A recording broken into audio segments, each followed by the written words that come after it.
బంగారం స్వరూపంలో ఉండే మహాలక్ష్మి కటాక్షం అందరి ఇంట్లో నిండాలి. లలిత వారి లక్ష్మి కటాక్ష దీపావళి. బంగారు నగలు తరుగులో 1% తగ్గింపు. వజ్రాభరణాలు క్యారెట్ కు 5,000 తగ్గింపు. నిజమైతే చెప్తా, పెద్ద ఇంత దింపారు ఇంత. అప్పుడు ఒక అజ్ఞాతవాసి, ఇప్పుడు గుంటూరు కారం. ఈ గురూజీ ఎలా రాస్తుండేమో తెలియదు స్క్రిప్ట్ అసలు. అప్పటి నుంచి ఏంది, ఏదో ఒక ఫ్యామిలీ, వాళ్ళ ఫ్యామిలీలోకి ఇంట్లోకి వెళ్ళి దెంగేస్తారు, వాళ్ళిద్దరు పక్కన అయిపోతారు. మళ్ళీ వాళ్ళ కోసం ఎవడో హీరో వెళ్తాడు, ఇంకా మళ్ళీ ఇంకా ఆ ఫ్యామిలీని కలిపేస్తాడు. అదన్నా కరెక్ట్ రాయాలి కదా. అప్పుడు అత్తారింటికి దారేది వర్కౌట్ అయింది. మళ్ళీ తర్వాత అజ్ఞాతవాసి అది దింపాడు, రాడు. అలా వైకుంఠపురంలో ఏదో ఆడేసింది అలా పండక్కి, ఆ పాటలు ఇట్టడం వల్ల. ఇప్పుడు మళ్ళీ అదే ఫామ్లతో గుంటూరు కారం తీసుకొచ్చాడు. అమ్మ వెళ్ళిపోతుంది వదిలేసి, అమ్మ కోసం ఏదో చూస్తుంటాడు. అలా స్టోరీ ఏం లేదు, కొత్తగా చెప్పేది ఏం లేదు, అదే దాన్నే మారుస్తాడు. అక్కడ అత్త, ఇక్కడ అమ్మ, అంతమించి ఏం లేదు. అక్కడ తాత ఉంటాడు, ఇక్కడ ఇంకో తాత ఉంటాడు, అంతే. అంతమించి ఏం లేదన్న. దింపాడు పండక్కి, ఇంత పెద్ద దింపాడు అంతే. మహేష్ బాబు గురించి చూడొచ్చు మూవీ. మహేష్ బాబు కోసం అయితే పక్కా చూడొచ్చు అన్న. డ్యాన్స్ మహేష్ బాబుని కరెక్ట్ వాడుకోలేదన్న అసలు. మహేష్ బాబు రేంజ్ ఏంటి, ఆయన తీసిన సినిమా ఏంటి అంటే మొత్తం గురూజీ అనే చెప్తాను. మహేష్ బాబు అయితే ఇచ్చిన దానికి న్యాయం చేసిండు అన్న. డ్యాన్స్ కానీ మహేష్ బాబు యాక్టింగ్ ఇచ్చి పడేశాడు అసలు. అతడు ఎక్కడ, కలేజా ఎక్కడ తీసిన సినిమాలు అవి మంచిగా ఉన్నా కానీ అయినా ఫ్లాప్ చేశారు. అలా అని లేదో కమర్షియల్గా తీసుకొద్దామని ట్రై చేశారు కానీ అది వర్కౌట్ కాలే పండగకి, అంతే అన్న. ఎన్టీఆర్ కి రభస, పవన్ కళ్యాణ్ కి అజ్ఞాతవాసి, మహేష్ బాబుకి గుంటూరు కారం.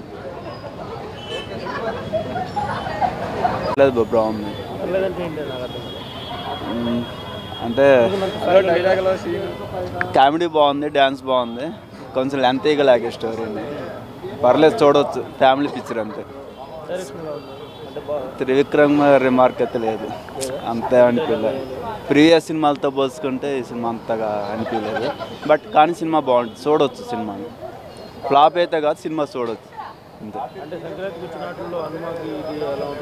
హనుమాన్ నేను చూడలేదు కాబట్టి నాకు తెలీదు. బట్ కానీ హనుమా బాగుంది అంటున్నారు అది. బట్ ఇప్పుడే అది చూస్తే కానీ చెప్పలేము. కానీ ఇదే చూడవచ్చు, ఫ్యామిలీ పరంగా చూడవచ్చు. సినిమా బోరింగ్ అయితే ఉండదు కానీ కొన్ని లెంత్గా లేగాడు స్టోరీని అంతే. త్రివిక్రమ్ గారిది కొంచెం తగ్గింది, 90%. డ్యాన్స్ బాగుంది, ఇద్దరు బాగా చేశారు. మహేష్ బాబు గారు కానీ డ్యాన్స్ అయితే బాగా చేశారు, సాంగ్స్ బాగున్నాయి. ప్రాబ్లం ప్రీవియస్ అయితే బాగాలేదు. అంతే ఆయన తీసిన సినిమాలతో పోల్చుకుంటే కొంచెం బెటర్, కొత్తగా తీసాడు సినిమాని అంతా అంతే.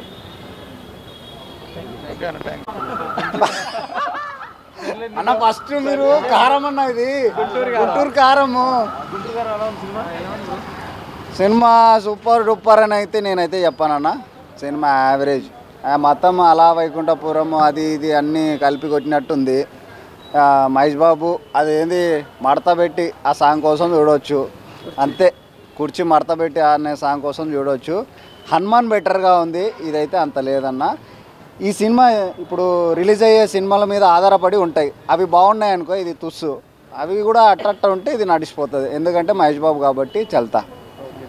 ఇంకా శ్రీలీల మొత్తం ఇంకా డ్యాన్స్ చెప్పకూడదు, ఇక చించేసి. త్రివిక్రమ్ మార్క్ కనబడుతుంది. సినిమా అంతా అదే సీరియల్, మొత్తం సీరియలే బచ్కా అన్నట్టు అయిపోయింది అది. ఇంకా బెటర్గా తీయాల్సింది, మరి అన్ని సినిమాలు కలిపి తీసినట్టున్నారు. Next time better luck Trivikram garu. ఏం లేదు రేసు, మన ఇది తాబేల్లాగా పరిగెడుతుంది మెల్లగా కుందే. ఇంకా వేరే వస్తున్నాయి ఇప్పుడు ఆ సినిమా, అవి బాగుంటే ఇంకా ఇది అంతే అన్న. కాకపోతే మహేష్ బాబు కోసం చూస్తారు, ఇది ఫెస్టివల్ సీజన్ కాబట్టి కలెక్షన్ వస్తుందని అనుకుంటున్నాను. చూసా, అది 100% దీనికంటే బెటర్గా ఉంది. అదే కదా, ఏమో మరి సినిమాలు చూసి ఏమన్నా పెంచే వాళ్ళు ఉంటే పెంచుతారేమో, చూద్దాం మరి, వెయిట్ చేస్తాం. అదే కదన్నా, అవి బాగుంటాయని అనుకుంటున్నాం. మరి ఇంకా దాన్ని బట్టి నాగార్జున ఇటు కొడతాడేమో అని అనుకుంటున్నాం. వెంకటేష్ కూడా గ్యాప్ తర్వాత వచ్చాడు, ఫ్యామిలీ స్టార్ ఆయన 100%. సంక్రాంతి బర్దీలో 3 ఉన్నారు, మరి ఎవరైనా తెలియదు. ఆల్రెడీ 2 తెలిసిపోయారు, ఇంకా ఇద్దరు ఉన్నారు కదా. ఓకే, ఏది బెటర్ లక్ అన్నది మనకు తెలియదు. ఈ సినిమా అయితే అంతే. Okay thank you.